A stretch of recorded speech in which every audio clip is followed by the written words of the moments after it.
Do you wanna make some salsa for your tacos? It's real yummy. Salsa. Wow. And salsa makes all the pretty girls want this. I like it spicy. Never mind, I feel it. I got it. I feel the heat. Hola! Busy Mami here, and welcome back to our channel. And today we are gonna make salsa. Not to be confused with salsa. We actually are gonna make some hot sauce that I love. Literally, it is a staple in my house. Now, this is gonna be a large amount of salsa. It makes about 4 jars. I freeze it. It freezes for 6 to 12 months, actually. Not that it's gonna last that long, because to be honest with you, 1 jar goes in the fridge, 3 goes in the freezer, and then I go through them probably 1 a week. We use it for everything. It goes great on eggs. It goes great on tacos. It goes great on veggies. It goes great on chicken. If you make like a crock pot chicken with this, it makes bomb. And I mean bomb chilaquiles. Now, this is one of my favorite sauces. A lot of you guys know I'm the oldest of 9. Literally, there is not one time that my siblings don't come over and they're like, did you make any salsa? Can I take a jar home? Can I have some? So usually when I make it, I make extra and then I send it home with them. I actually had a farmer's market at my office and I sold like 100 jars in 2 hours because people were loving it. So I'm gonna teach you how to make it, being that I can't share with everyone right now. I'm gonna teach you how to make it. It is so simple. This is the boiled version of it. You can make a roasted salsa as well, and that is on my website if you want to make the roasted one. Let's get to the recipe. Recipe/Spanish lesson again, right? So do you guys remember what this is? Jitomate. All right, this is a Roma tomato. I use Roma tomatoes. I like the way their consistency and I like the flavor that they give. So I tend to use Roma tomatoes when I make salsa. Okay, stop. One of you right then when I said salsa thought negative thoughts. Why did she say salsa? She could have said salsa. Look, I just need to stop and say a thing. When I made my cheese tortilla video, I had a few people who were like, why do you say tortilla? It drives me crazy that you're trying too hard to, I don't know, to be Hispanic maybe. Happy Hispanic Heritage Month. I am a proud Latina. Soy puertorriqueña y mexicana. I'm half and half. I'm 100% Latinx people. My first language is Spanish. So I'm gonna say things like jitomate, salsa, ajo, jalapeño, cebolla, but I'll say it in English too. But just know that when I say certain words like salsa or tortilla, I'm gonna say it the way I was brought up saying it. So, back to the recipe. Jitomates. I use about 10 of the Roma tomatoes and I'm gonna cut them. Cut the tops off.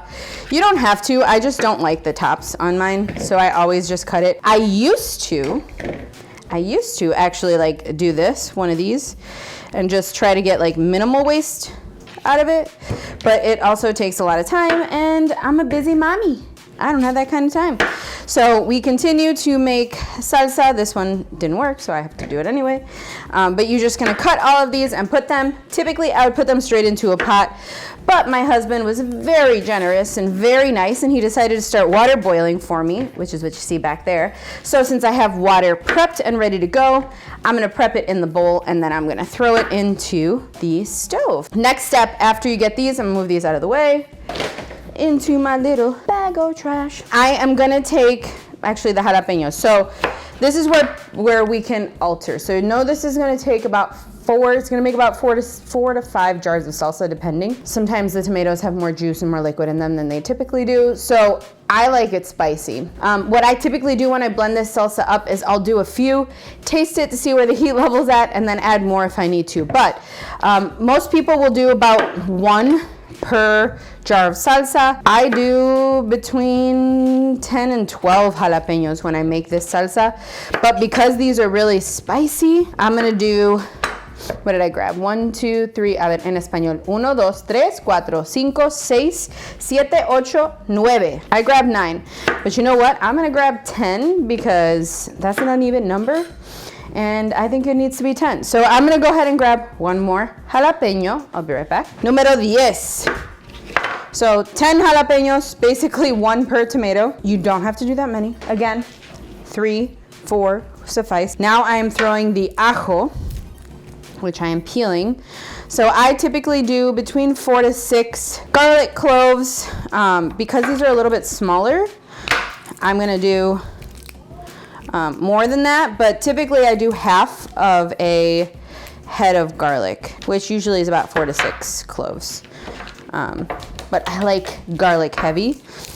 What was I doing just then? I pushed down with the knife to help pop the skin off so it makes it easier to peel. I haven't tried the shaky thing. Have you guys tried the little putting it in like a Tupperware? I feel like we should try that and see if it works. Do you guys want to try something with me? Let's try it. So get yourself a mason jar, put your garlic cloves in there, and apparently we're gonna shake it like a Polaroid picture for like 30 seconds. So shake it vigorously. Shake, shake, shake. Shake, shake, shake. All right. Well, while I shake this off camera, because it's loud, do me a favor. You should like, subscribe, and comment below. Have you tried this before? I'm excited because you know what? It does kind of annoy me to have to do the garlic, so. All right. Oh, wow. I think it worked, guys. It's definitely easier.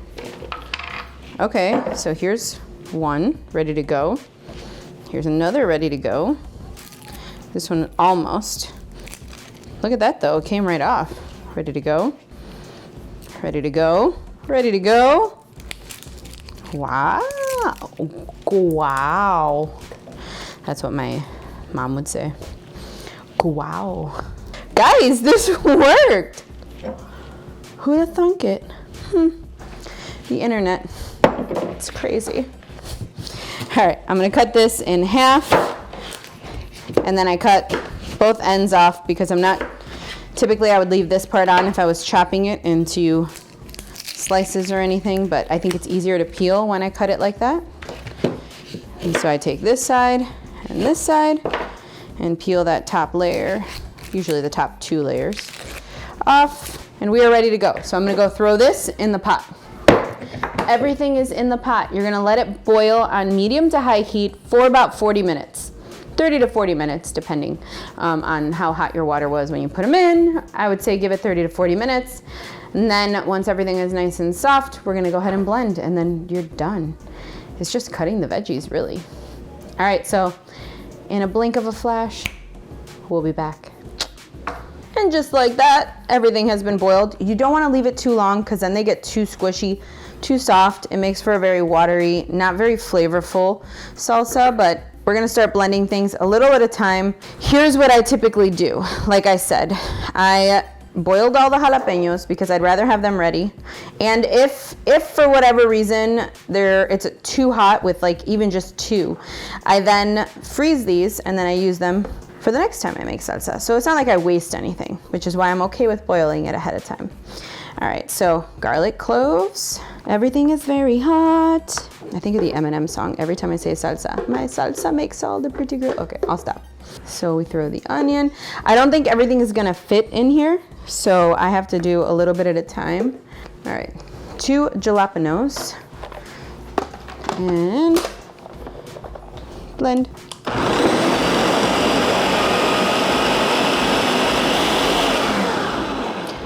All right, so how much you blend it totally depends on your preference. If you like it chunky, then you're gonna wanna blend it a little less. When I use it for like huevos rancheros or anything like that, I like it a little thinner, just because it's easier to spread across stuff. But again, it's all your preference. My siblings all get mad whenever I leave it chunky. So there's that. I haven't even tasted it yet, but I'm gonna throw another jalapeno in there because I know I'm gonna want it spicy. 2 more jalapenos, the rest of the garlic. I think we'll be able to put all the tomatoes in here. Sometimes I have to do it in batches, depending on how juicy the tomatoes are. Now I'm gonna add the ingredients. So my ingredients are actually up on my website, so you can actually see. The only difference is the adobo seasoning that I use is actually my homemade adobo, and if you haven't seen how to make that, the recipe is actually in my channel up now. I decided to make my own adobo seasoning because I'm not too much of a fan of Goya right now. So here is some onion powder, and I know I told you I like garlic. Some garlic powder and some salt. Again, the measurements are all on my website, and we'll link the recipe below, but I don't know. Oh, I know what I did with the lid. It's right here. Put it all together and blend again.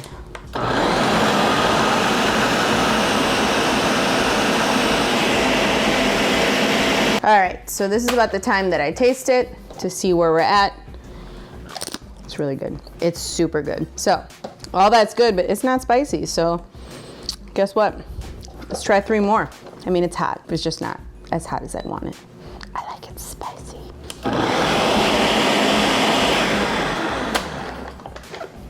All right, let's try it again. No, it can be hotter. Last 2, 10 jalapenos it is. And last one is good, but it could use more heat. I did 10, and it was a veiny one. Oh, it's out.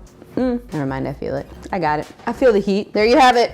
Now you just fill your jars. Here's the benefit. If you fill your jars up to here, you put a lid on it, you can freeze this just like this. I freeze them because I don't put enough acid in here for you to be able to like store them in the pantry. And fresh salsa to me tastes better this way. Put it in your jars, go to the max fill line, and let them sit to cool. Once they're cool, cover them with a lid, freeze them for 4 to 6 months, or throw a party, because this is phenomenal.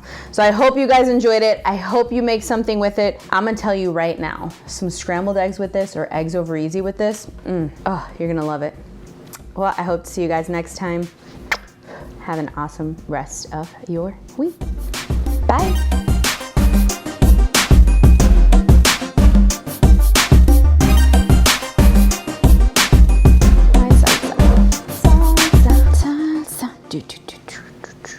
Salsa. I love to make you laugh.